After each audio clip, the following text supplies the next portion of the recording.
आगे बढ़ते हैं। कराची के औरंगजेब मार्केट के नाले पर कायम जुबली क्लॉथ मार्केट की दुकानों के फर्श धंस जाने के बाद जिला इंतजामिया ने मार्केट को सील कर दिया है। इस वक्त वहां क्या सूरत हाल है, अपडेट्स लेंगे बोलिस के नुमाइंदे अमजद कायम खानी से। अमजद, आगाह कीजिएगा। आज बिल्कुल इस वक्त मैं मौजूद हूँ जुबली क्लॉथ मार्केट पर। गुज़िश्ता रोज़ जुबली क्लॉथ मार्केट की 12 से ज़ायद दुकानों का जो फर्श है वो धंस गया, जिसके बाद जुबली मार्केट एकदम मीडिया की नज़रों में आ गई।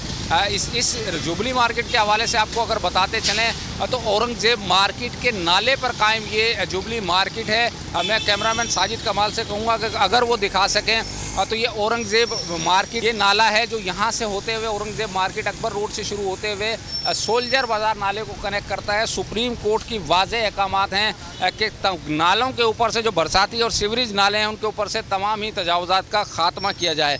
लेकिन KMC जो बल्दिया उस्मा कराची है वो इन दुकानों के न सिर्फ चालान की सूरत में किराए वसूल कर रही है, बल्कि जो KMC के करप्ट अफसरान हैं वो यहाँ से भत्ते भी वसूल कर रहे हैं। सुप्रीम कोर्ट के अहकामात के बाद नालों पे बनी दुकानों से KMC के करप्ट अफसरान ने अपने भत्तों में इजाफा कर दिया है। लाखों रुपए मुख्तलिफ मार्केट से KMC के अफसरान जो है वो भत्ता वसूल कर रहे हैं। बहुत शुक्रिया आपका।